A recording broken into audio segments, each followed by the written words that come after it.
Putin, देखिए ये Zelensky बाज नहीं आ रहा, ये बार बार रशिया की रिफाइनरियों पर अटैक कर रहा है। आज भी एक रिफाइनरी पर अटैक किया। पुतिन साहब ने कल बोला बोला हाँ यार अटैक हो रहा, नुकसान हो रहा है, ऐसा नहीं कि रशिया की कमर टूट रही है, नथिंग लाइक दैट। तो पुतिन ने आज अटैक कर दिया कीव पे। कीव पे अटैक किया, 12 या 16 लोग मरे हैं तभी, 34 इंजर्ड। तो जहां जहां ज़ेलेंस्की के लोग हैं, जहां जहां ज़ेलेंस्की का अड्डा, वहां वहां जाके पुतिन साहब अटैक कर रहे हैं, और पुतिन साहब इनकी ऐसी तैसी कर रहे हैं। Zelensky is losing people. If he loses people in capital, he loses faith, he loses aura, he loses his control on the power.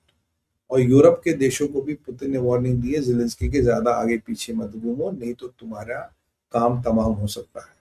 अब ये यूरोप का जो चेयर लीडर था केयर स्टामर, ये जब से गया है, अब देखिए ज़ेलेंस्की का सपोर्ट हल्का हो गया। पर अब भी मैक्रोन साहब है, अब भी इटली की जॉर्जिया मेलोनी, बट स्टैमर के जाने के बाद थोड़ा उसका सपोर्ट हल्का हो गया। And now he has no missile shield.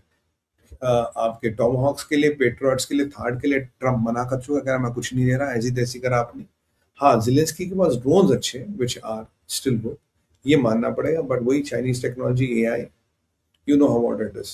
So Putin has struck back, and every time Putin strikes back, unfortunately, some people die in Ukraine. मुझे बड़ा दुख होता, but war is war, क्या करें। By the way, यूक्रेन का नया defence minister भी on board आया है।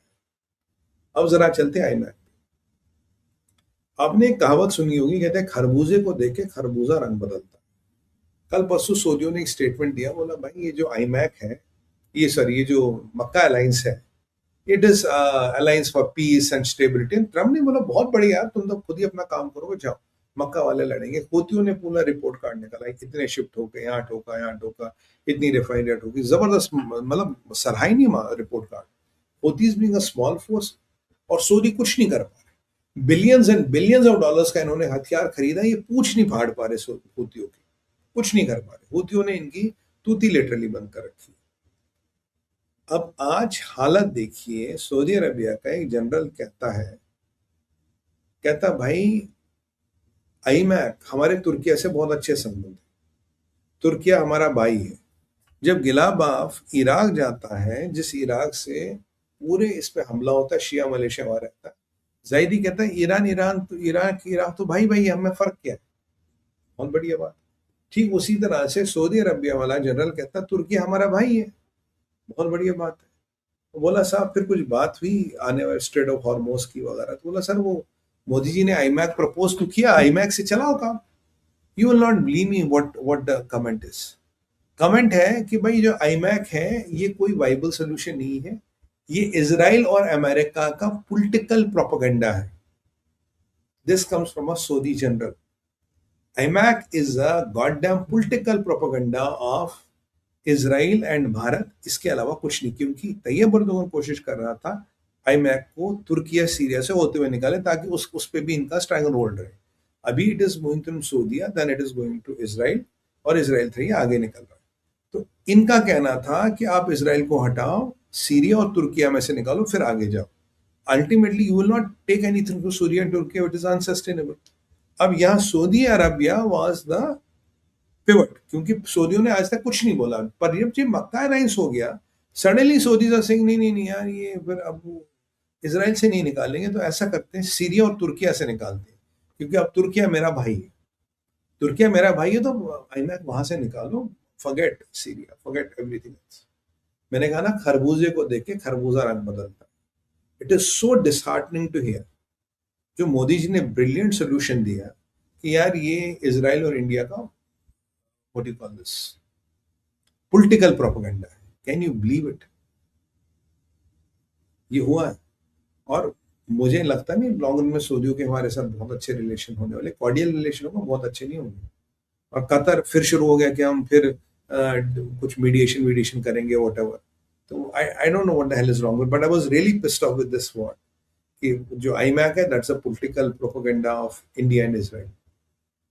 आपको पता है इनमें एक डर मैंने देखा, you know what is the डर, मैंने इनमें क्या देखा, इनका एक नाइटमेयर है, इंडिया और इजराइल साथ आए। उस नाइटमेयर से इनकी रूह कांपती है, इनकी ठक हो जाती है, ये सोच के अगर इंडिया और इजराइल साथ आया तो क्या। अगर इंडिया, इजराइल और अमेरिका साथ है और साथ में रशिया आ गया, there is nothing, nobody can stand in front of us. The whole world will be kneeling. China will not come. उसके अलावा किसी की औकात ही नहीं है कन्फ्रंट करने। They are shattered with the idea of India and Israel come together, क्योंकि जो इंडिया इसराइल को लेके इसने कहा there was no need for it, इसका जरूरत ही नहीं थी। बट आप मानसिकता को समझिए, आप मेंटेलिटी को समझिए। The point of me bringing it up is to explain you the mentality. मुझे लगता है हमारे मीडिया वाले कॉकरोचों में बिजी होंगे आज, कॉकरोच ने क्या कहा, कहाँ कहा, कैसे कहा।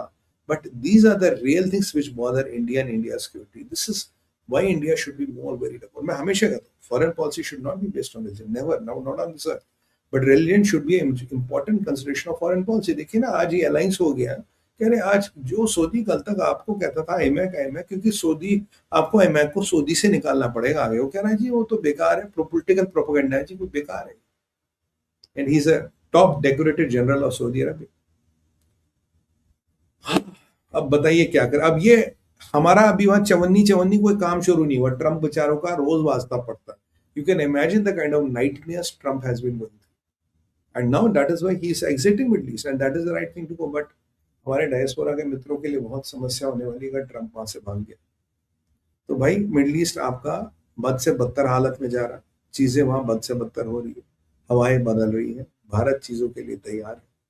भारत और इसराइल की नजदीकियां बढ़ रही है क्योंकि नेतन्याहू साहब ने बात की मोदी जी से 2 बार, and we are doing what we have to do. Jaishankar साहब साइप्रस में थे, आज हमने जापान के साथ हथियार और डिफेंस के लिए एमओयू भी साइन कर दिया।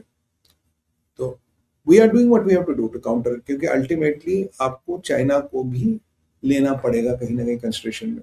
बांग्लादेश कह रहा है कि जब अप्रोप्रिएट टाइम आएगा तब रहमान साहब दिल्ली आएंगे।